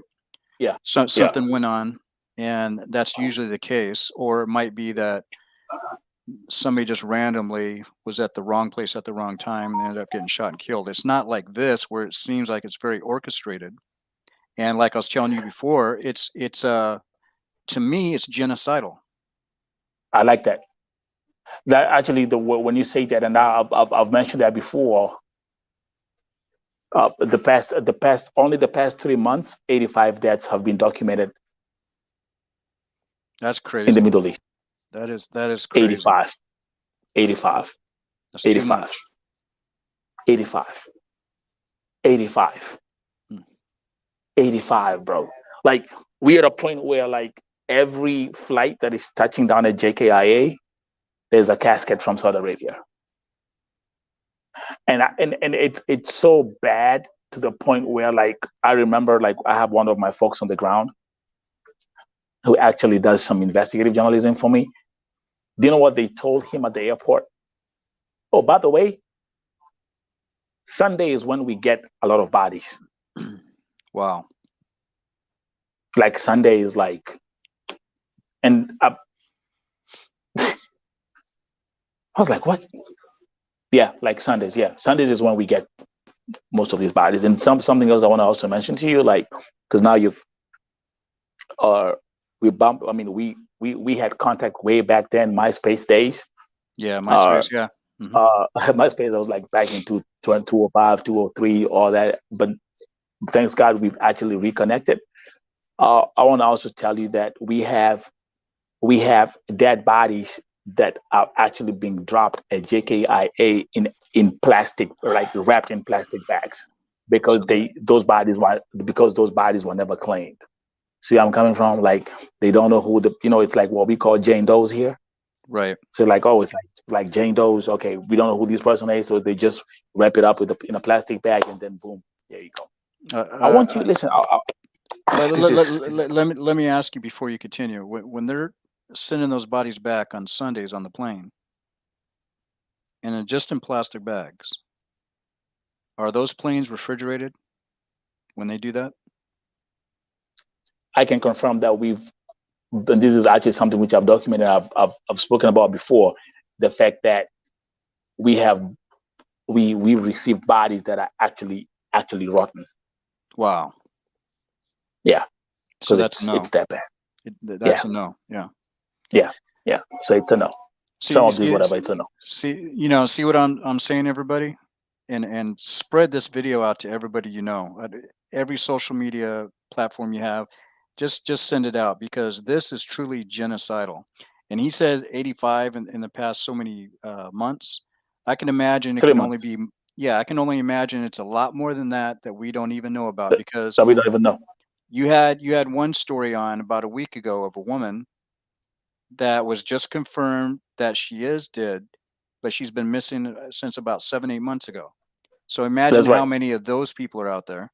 Now, I knew that the women were victims. However, now that I know that men are being victims there as well, so we don't need to just bring our daughters back. We need to bring our sons back. Sons back. That's right. That's right. That's a fact. And I want everyone who's here, listen, this is a very special segment that we have today. I want you guys, I want you folks, because I've been talking about this for the longest time. I want you to hear things from an American perspective, like how people here in America view these cases that I'm documenting about Saudi Arabia. KBM, listen. Can you just tell the viewers, like, you got someone who's working, being overworked, disrespected, whatever, being paid $200 a month. Can you tell them you are in the West Coast? Can you tell them, like, how much you would survive? Like, $200, like, how long can you survive with $200, KBM? in America? If you're a single man or a single woman, the way the prices are right now, $200 might be just for your food, and that's it. There you go. But that's without going to restaurants. That's buying your own food. Yeah. But you wouldn't be able to cook it if you didn't have a place to cook it at. So if $200 is it, you're eating right out of the box. Are you hearing this? I want you guys to start breaking. I want you now, listen, I'm going to wake you up right now. I want to bring something completely new. Like when I'm having these conversations sometimes with my people, like I have to dumb down what I'm telling them, but I want them to hear from, I'm bringing a lot of folks from Europe and America on this platform for them to talk to you. We've given $200 so much power, too much power right now. It's not even funny. It's not even funny. KBM, if we went out right now to a restaurant, if we went out, you, your wife, me, I bring my girlfriend with $200, and we're gonna have an appetizer, entree, and a dessert, and some few drinks. Is that gonna be right now with the current prices at restaurants? Is that gonna be enough to even actually pay for 4 people? Depending on the restaurant. Let's say we go like to our nice, like out here in VA, like where I'm at.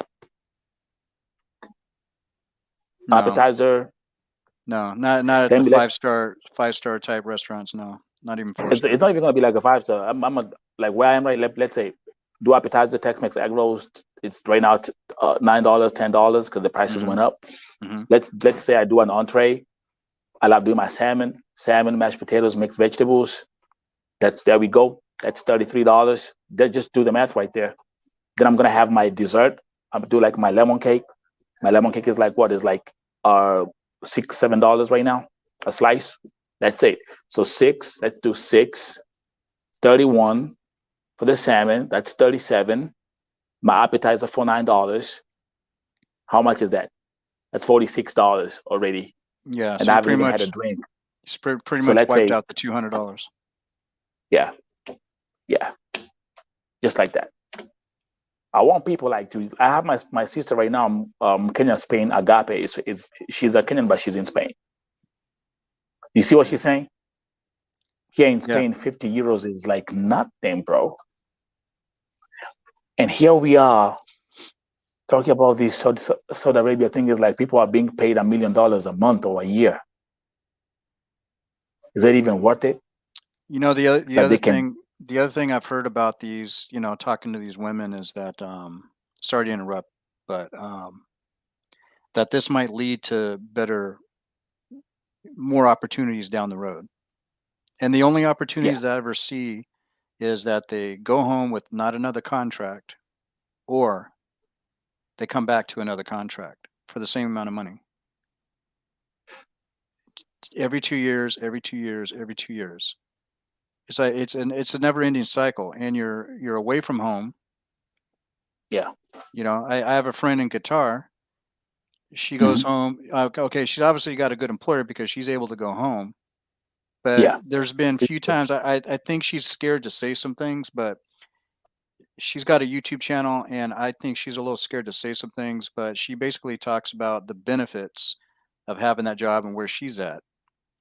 Yeah, in Qatar. Okay. Yeah. But in Qatar, they even have some issues. Yeah. They still have. Yeah. And then there's like now I have my sister. Yeah, I have my welcome. Let me welcome my sister. She is here. She's in Germany. So these people, they know better. These are people who are in Europe, and they are Kenyans, by the way. Yeah. So I want to everyone who's watching here, and my sisters ambao mko Saudia, msikize. And niliwaambia sasa ni wakati wa kufunguka macho. It's time for you guys to start looking at things now outside the box now. And you will start hearing what my fellow friends who are in Europe and my fellow brothers and sisters who are in America, how they view whatever is happening to you in Saudi Arabia.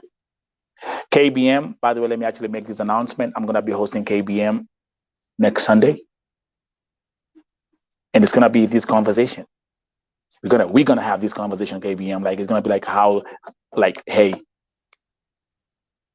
this is what's happening over there. What are the, how do you, how do we view this, and how can we solve this, and how can we fix this?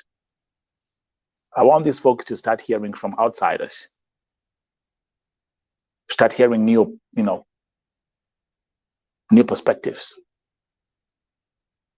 Jamutai is, for example, can you read that comment, KBM? See what she's saying? Yeah, help us get jobs in your country kindly. I can give you one great solution for that, Purity. There's a Tanzanian gentleman who's called EBM Scholars. So just take the K away and put an E. This gentleman's from Tanzania. He's been in America for quite a long while. He came here with a degree, of course. But what he does on his actual YouTube channel is not just in America, but other countries around the world. This guy is like a total scholar on how to get people scholarships for work, as well as school, or both, citizenship, DV lotteries, you name it. This is the go-to guy on YouTube. He's actually probably still in Tanzania right now. He was in Kenya. Then he went to Tanzania doing a tour, speaking to people in conventions. This is how you can do it, giving them the processes. And now we have a lot of people on YouTube that are following his path. Hold up, actually, KBM, just hold right there. Just give me a second. I got this gentleman. Hey, hello. Hello, how are you? Yeah, fine, thank you. This is Nelson Vote TV. I'm actually running my show right now. Can you introduce yourself to the viewers as we proceed? Okay, my name is Mr. Hussein Al-Jufri. Mm-hmm. Yeah, I have an experience of 30 years in Saudi Arabia.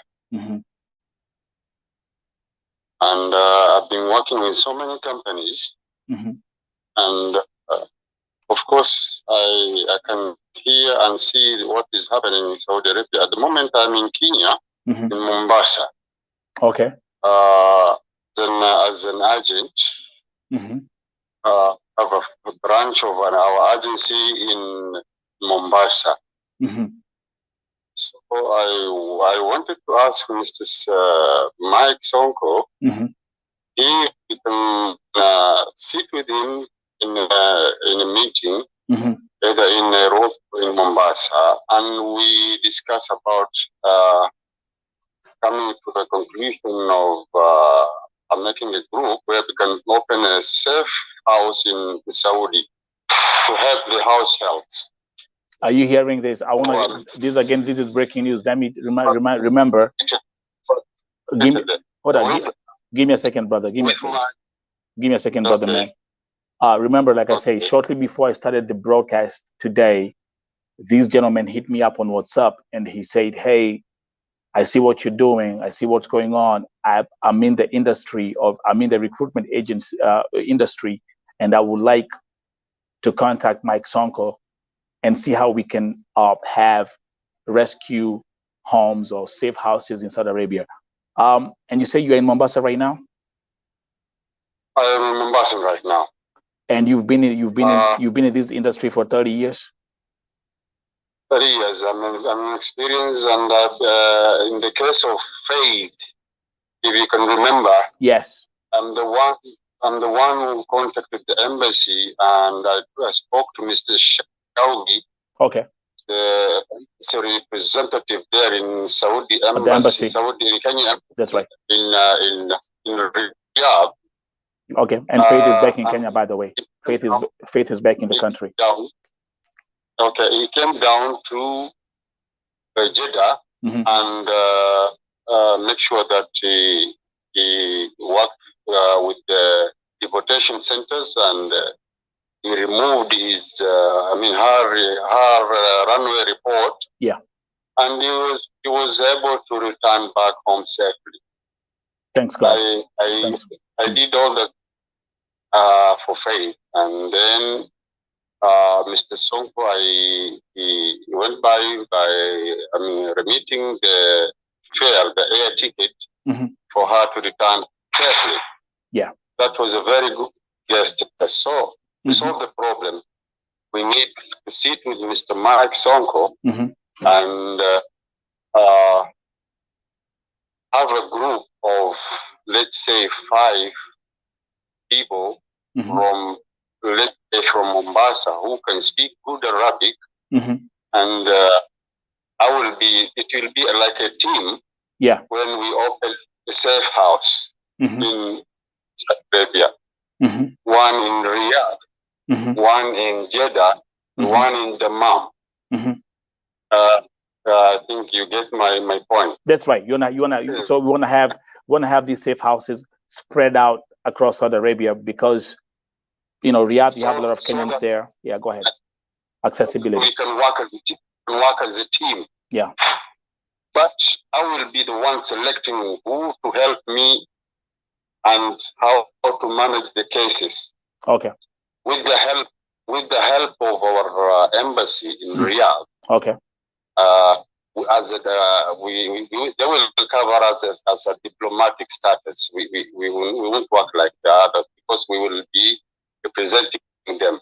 That's right. Because the cases are more, and they cannot handle it alone. Those guys. Yeah.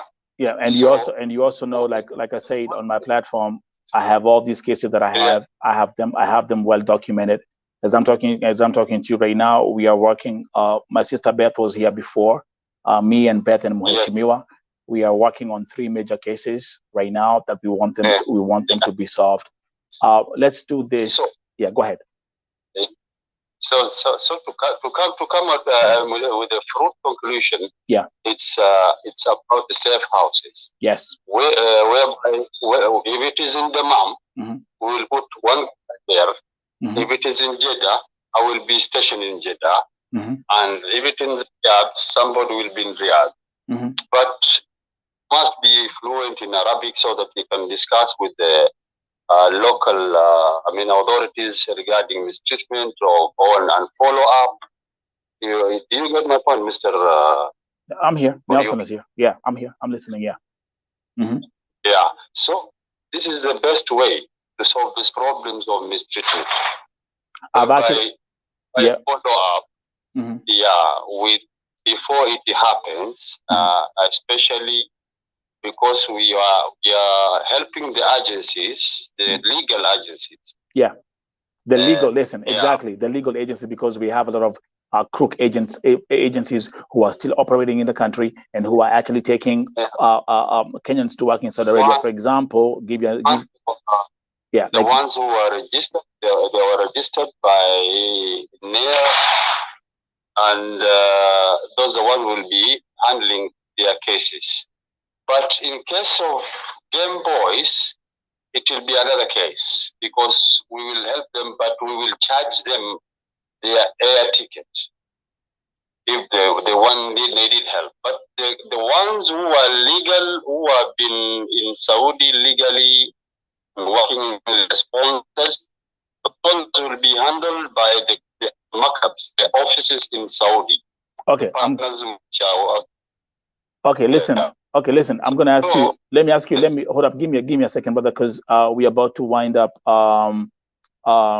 We're about to wind up the today's show. But we're gonna do 2 things. Number one, I'm gonna communicate with Mheshimiwa and make sure that this information he receives the information. I got 2 questions for you right now. As I'm talking to you, I'm dealing with a case of a Kenyan who worked for 2 years in Saudi Arabia, and after finishing her contract, after 2 years, she was killed by the son of her employer. Is that right? Yeah, in that case, he should. The agency, the office which is there, which is a partner of the office in Kenya, should file a case. There you go. It goes back to the office in Kenya. Yeah, a legal way. Yeah. Okay. Next question. No, we're winding up. Give me a second. We're winding up. Next question. I have another story. It's another story that I have. A young Kenyan girl by the name Sylvia, only 19 years old, was found on the streets in Saudi Arabia. Nobody knew her family. This case was brought to my attention. I put this on my platform. With the same day, we found the family. I've spoken to the mother. I've spoken to the father. Let me ask you this question. How does a 19-year-old end up working in Saudi Arabia? It means that he's underage, and maybe he or the agency had forged documents when they were removing applying the passport, and they extended the years to 20 to 23 years, like that. That's the way they do it. So this is something which you've been here for 30 years. So this is something which you know. They do this. So that she can travel. She can travel with a bigger age.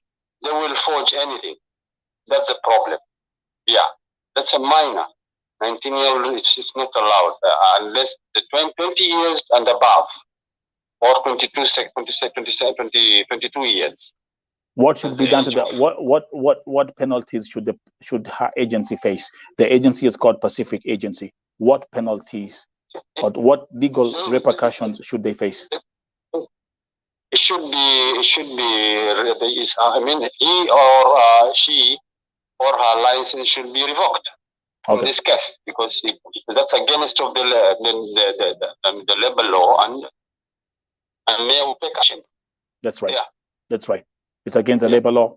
You've heard it yourself. So let's do this because, and again, thank you very much for giving me a call and coming in last minute. Yeah, go ahead. The age limit 22 years. That's the age limit. I mean the age which can be start to work in Saudi or in other Gulf states. Good. It's against the labor law. Yeah. That's exactly what we've said and what we've spoken. They forged her age. They forged her passport for them to take her to work in Saudi Arabia. Now that's going to be our closing statement on today's broadcast. I have my brother here again. Thank you for reaching out last minute, and I've been able to put you in here last minute. We're gonna catch up after my live stream.